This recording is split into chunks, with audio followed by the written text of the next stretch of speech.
Hi, my name is Kimberly Schreiber and I am your trainer for the course entitled Mediation Advocacy. If you represent clients during mediation, it is very different than when you represent a client that you're going to take to trial. I'm going to go over some tips and tricks and questions that you can go over with your clients to make you a better attorney for representing clients during the mediation process. Stay tuned for the preview.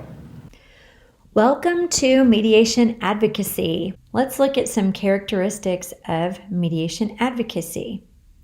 So first of all, this is not simply just arguing your case. You have to really think about things like being persuasive to the other side. When you are an advocate in mediation, the goal is normally settlement. You want to settle this case. You don't want to try this case. So there are several phases when you are representing a client at mediation.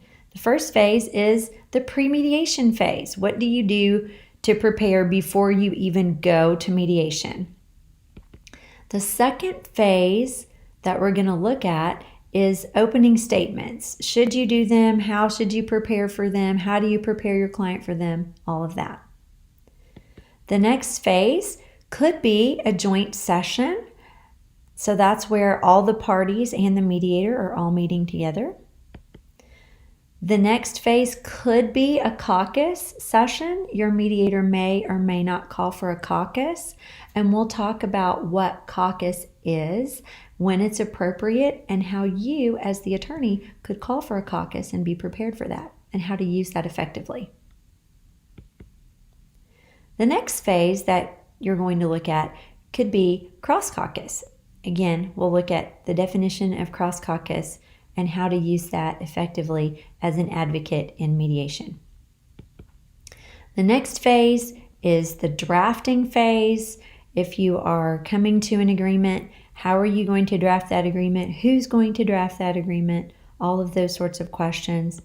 And then finally, we will look at the post-mediation phase, which is what happens after mediation is complete.